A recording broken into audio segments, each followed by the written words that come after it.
Este día, el Departamento de Estado de los Estados Unidos dio a conocer la lista Engel, que incluye nombres de personas involucradas en actos de corrupción de los países de Guatemala, Honduras y El Salvador.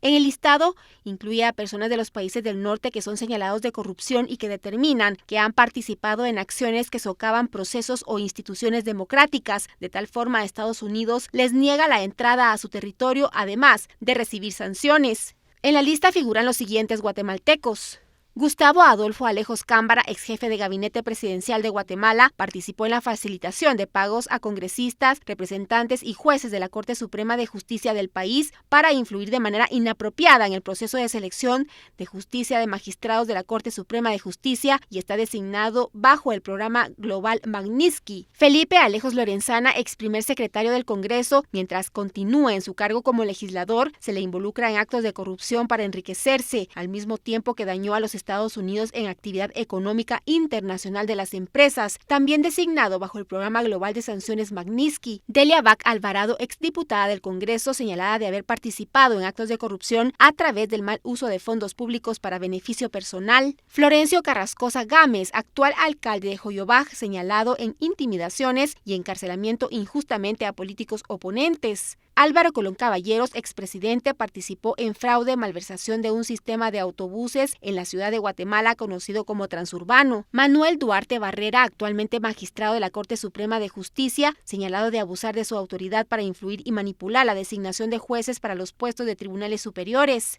Boris Roberto España Cáceres, actual diputado en el Congreso de la República, involucrado en actos de corrupción y por haber participado en tráfico de influencias y soborno. Mario Amílcar Estrada Orellana, excongresista vinculado en actos de corrupción, fue sentenciado por los tribunales de Estados Unidos por buscar financiamiento con el cartel de Sinaloa de México para campañas políticas. Raúl Amílcar Falla Ovalle, abogado de la Fundación contra el Terrorismo, señalado de retrasar y obstruir el proceso penal contra exfuncionarios militares que hubiera cometido actos de violencia, acoso o intimidación contra gobiernos e investigadores de corrupción. Moisés Eduardo Galindo Ruiz, abogado de la Fundación contra el Terrorismo, intentó retrasar y obstruir proceso penal contra exfuncionarios militares que hubieran cometido actos de violencia, acoso o intimidación contra gobiernos e investigadores de corrupción, así como trabajo de la Fiscalía contra la Impunidad. Juan Carlos Godínez Rodríguez, abogado y excongresista en la comisión encargada de seleccionar a los magistrados de la Corte Suprema de Justicia, es señalado de socavar procesos e instituciones democráticas al abusar de su autoridad para influir y manipular la designación de jueces para los puestos de tribunales superiores.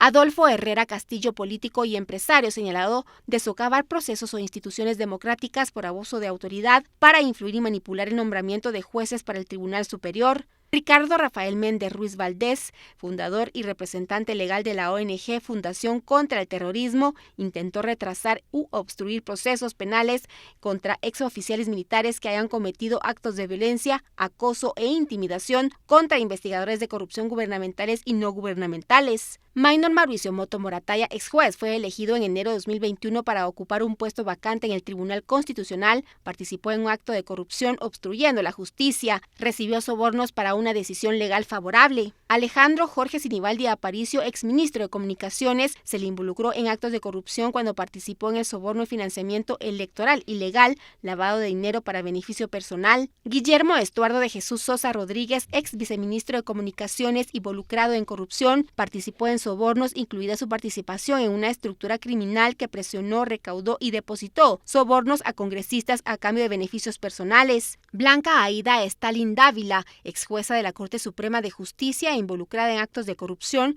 al participar en esquemas de soborno para influir en el Poder Judicial. Elder de Jesús Súchite Vargas, exministro de Cultura, realizó importantes actos de corrupción relacionadas a contratos gubernamentales y tráfico de influencias para ganar. Jorge Estuardo Vargas Morales, actual diputado del Congreso, involucrado en actos de corrupción, socavar procesos, además de participar en soborno, coerción y el tráfico de influencias. Néstor Mauricio Vázquez Pimentel, señalado de abuso de autoridad para influir y manipular el nombramiento de jueces para el Tribunal Superior. En la lista también se encuentran 14 salvadoreños y 21 hondureños, todos funcionarios o exfuncionarios señalados por estar involucrados en actos de corrupción.